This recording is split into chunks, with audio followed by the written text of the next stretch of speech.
Europe and the United States are on high alert as China tightens its control over rare earths and critical materials. The move has triggered concerns over global supply chains and strategic vulnerabilities, with governments racing to secure alternatives. In the unfolding geoeconomic contest, the balance of power and who controls the resources that drive modern industry is at stake.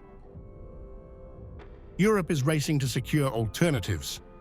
Ursula von der Leyen unveiled the RESourceEU plan, aiming to diversify sources, boost recycling, and stockpile critical raw materials.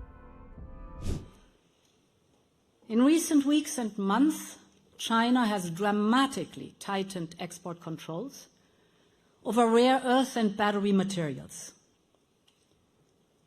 At least to some extent, this is part of wider economic friction between China and the United States, but it has a huge impact on us here in the European Union.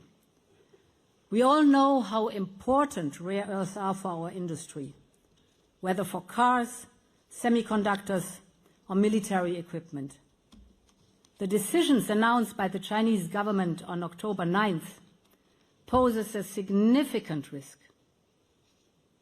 In essence, these actions would severely hamper other countries, except China, from developing a rare earth industry.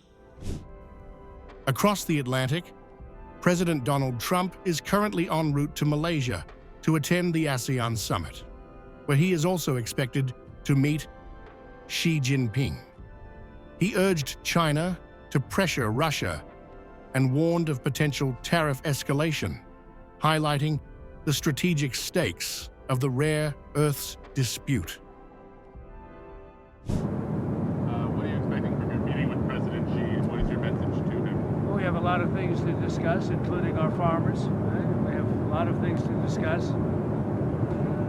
The various trade deals that have been made in the past, and some broken, some not broken, but we've got many, many things. I think it's going to turn out to be a very good meeting. Do they need to make concessions to get a deal? Are you willing to pause tariffs? Sure, they have to make concessions. I guess we would too.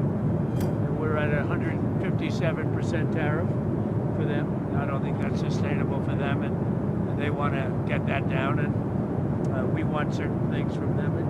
I think it'll be very good. China's response has been calm but firm.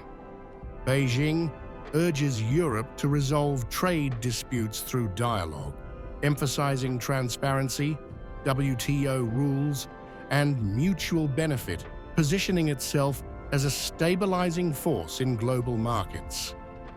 The essence of China-EU economic and trade relations lies in the complementarity of advantages and mutual benefit.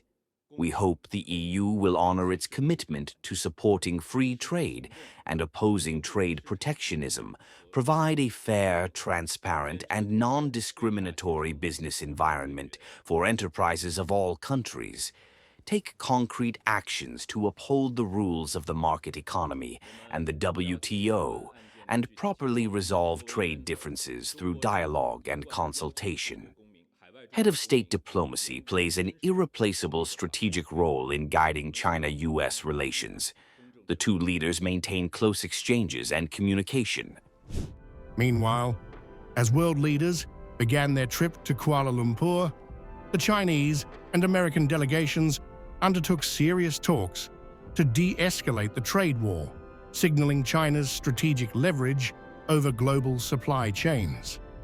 China controls nearly 70% of rare earth production, giving it unmatched bargaining power. As Europe scrambles for alternatives and the US presses for cooperation, China quietly asserts its influence, controlling the rare earths and critical materials that power the modern world. From global supply chains to high-tech industries, Beijing sits at the center of the geoeconomic chessboard, guiding negotiations and shaping outcomes. In this high-stakes game, China holds the subtle but decisive upper hand, and the rest of the world must follow.